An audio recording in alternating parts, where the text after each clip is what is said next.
Y para analizar justo esta importante iniciativa de reforma al juicio de amparo, porque mucho se ha dicho sobre ella, agradezco que nos acompañen Braulio López Ochoa, integrante de la Comisión Operativa Nacional de Movimiento Ciudadano. Bienvenido, como siempre, como cada miércoles, Un gusto Braulio. estar contigo, Juan, como siempre, y saludos a Hamlet. Hamlet Almaguer, asesor parlamentario, miembro del Consejo Nacional de Morena. Bienvenido, Hamlet. Buenas noches. Hoy no estará con nosotros Santiago Torreblanca, del Partido Acción Nacional, porque la camiseta lo llamó y tiene algunas actividades con su partido y con el dirigente nacional, con Jorge Romero. Se disculpó a tiempo y bueno, pues lo vamos a extrañar. Además es abogado constitucionalista, entonces pues siempre su opinión bienvenida. Ya nos la dará después. Braulio, ¿cómo ves esta iniciativa, el juicio de amparo? Estoy con juristas, ya hasta casi me siento en un bar de la Doctores.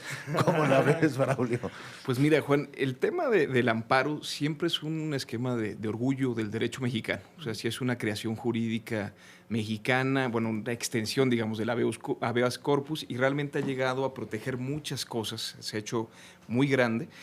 Y hubo una reforma importantísima en el 2011, que fue una reforma vinculada a los derechos humanos. Y ahí se introduce un concepto que hoy está mucho a discusión, que es el de interés legítimo, distinto a interés jurídico, que creo que es justo la discusión más rica ahorita, digamos, de la gente que está a favor o en contra de la reforma, va por ese concepto en específico. Y también introduce cuestiones que han sido discutidas en otros momentos por el oficialismo. Me refiero al control de constitucionalidad y al control de convencionalidad. Ha habido muchas críticas a cuando la Corte ejercía y justo anulaba leyes, las invalidaba por considerar que eran contrarias a la Constitución. Y también se intentó inclusive reformar el artículo primero constitucional para quitarle la fuerza a los tratados internacionales en derechos humanos. La presidenta, de hecho, lo regañó en una mañanera y entonces dejaron el artículo primero intacto. O sea, un duende, como decimos en el periodismo, se fue al legislativo, ¿dirías? Un duende. Pues, ¿un duende? ¿El duende?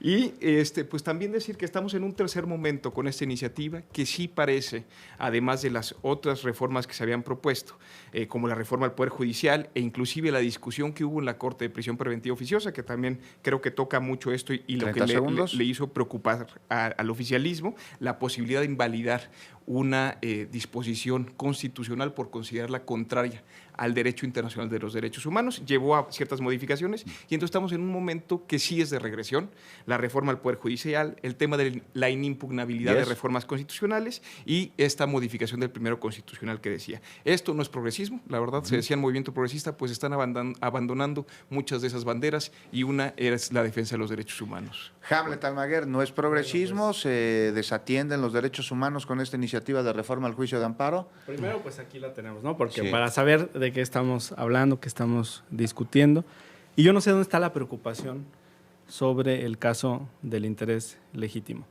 Revisé la lista que está proponiendo Clemente Castañeda y Movimiento Ciudadano.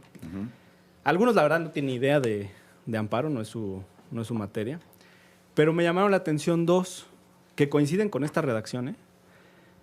Toño Aramburu, maestro de amparo, y Claudia Aguilar, litigante de materia constitucional, que fue socia en algún tiempo de Arturo Saldívar.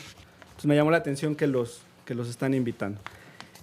Y Toño Aramburu enseña en sus clases precisamente esto, que el interés legítimo implica una lesión jurídica real, actual y diferenciada del resto de las personas. Y es lo que dice el texto. Yo no sé dónde les preocupa, esto está en el artículo 5. Para decirlo en palabras muy concretas, imaginemos un caso de medio ambiente o de desarrollo inmobiliario, ¿no? Frente a un parque, o de la contaminación de un río, puede ser el río Santiago en Jalisco, puede ser el río Santa Catarina, puede ser en Nuevo León, puede ser cualquier río. Una persona que reside en esa ciudad, que reside en ese pueblo por donde pasa el río, tiene una lesión jurídica real, una lesión jurídica actual porque la está sufriendo y tiene una lesión jurídica diferenciada del resto de las personas porque vive al margen del río o vive en el municipio por donde pasa el río o vive en el pueblo por el que pasa el río. Entonces yo no sé qué les preocupa si eso está blindado en el texto de la reforma. Segundo, 20 segundos. Hay un avance muy importante en materia de tecnología. porque ya las autoridades van a ser notificadas a través de medios electrónicos. Esto va a traer ahorros y mayor accesibilidad para el juicio de amparo. Y seguimos hablando más adelante de este tema. Yo antes les tengo una pregunta, ustedes dos juristas, abogados, además patriotas ambos, me consta. El juicio de amparo. El amparo es una herramienta jurídica para que los ciudadanos podamos evitar alguna arbitrariedad por parte de la autoridad. ¿Ha funcionado como tal, Braulio, única y exclusivamente, o se ha convertido también en una herramienta jurídica que podría llamarse una carta blanca para la impunidad, sobre todo de delitos de cuello blanco?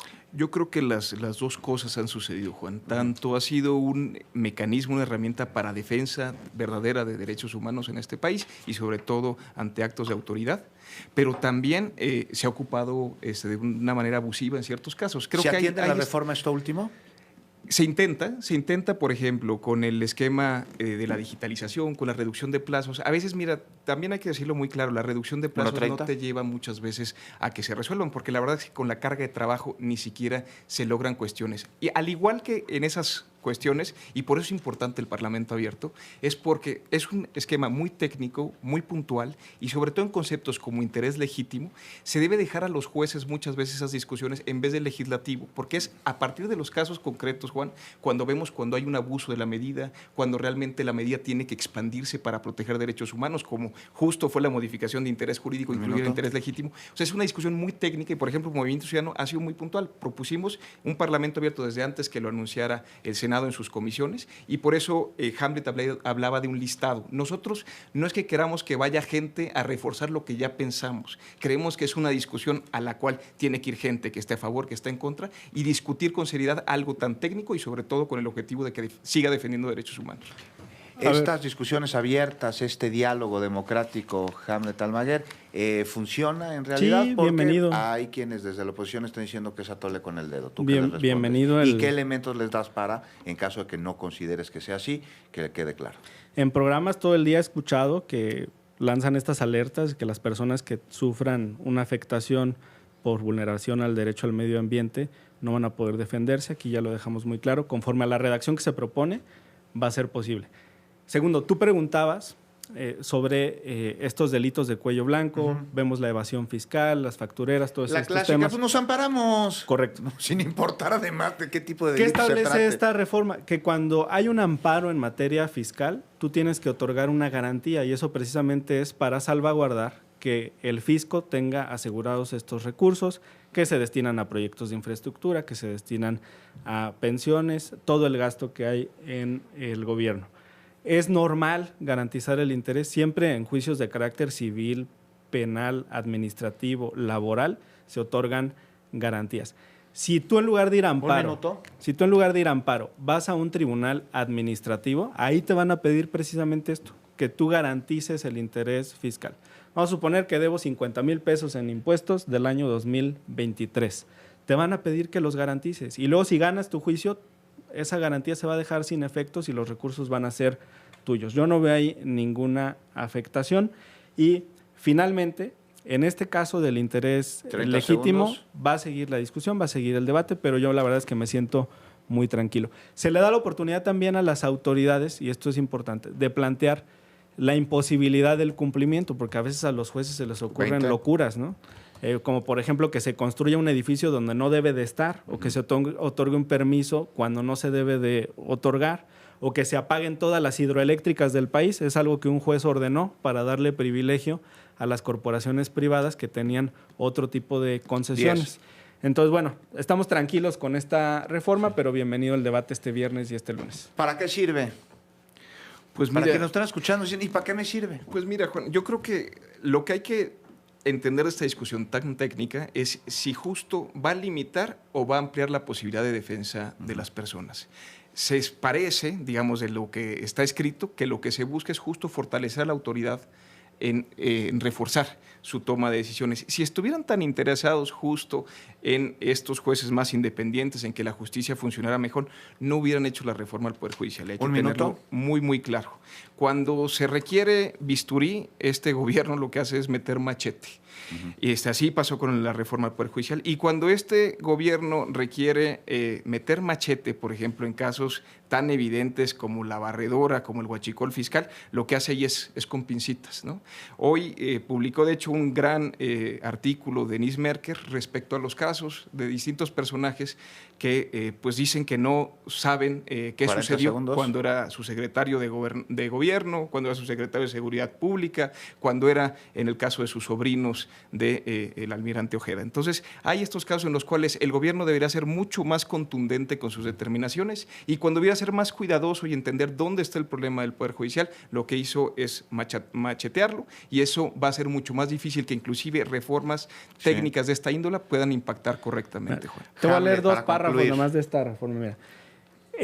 Hablando de la función de los jueces, dice: el órgano jurisdiccional, en todo caso, dejará a salvo los recursos necesarios para el pago de salarios. Tú preguntas de qué se trata. Bueno, luego hay empresas que se pueden llevar el dinero, o municipios, o estados, o órganos de la federación. Con esta reforma siempre se van a tener que mantener recursos para pagar salarios de los trabajadores, u otro tipo de obligaciones contraídas con los trabajadores, de pago de alimentos decretados por autoridad competente, porque luego hay personas que, para no pagar pensiones, esconden esos recursos.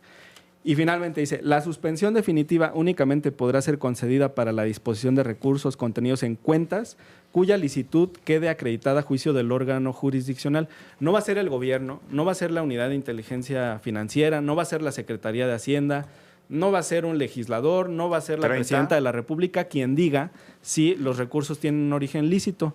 Lo único que van a tener que hacer las partes es demostrarle a la autoridad jurisdiccional que esos recursos tienen ese origen, y va a quedar en manos del juez. Entonces, eso va en sentido contrario a lo que has comentado. Yo me quedo con una frase. Y nos quedan 10 segundos, Juan, así que rápido. Y de Luigi Ferraioli, que dice: la reforma judicial mexicana, cómo se destruye el Estado de Derecho. Luigi Ferraioli, lo que me dijo López Veneroni sobre esto. Lo leemos con mucho gusto. Pero no solo ha sido Luigi Ferraioli, ha sido García Amado, ha sido Roberto García. Llegaste a la charla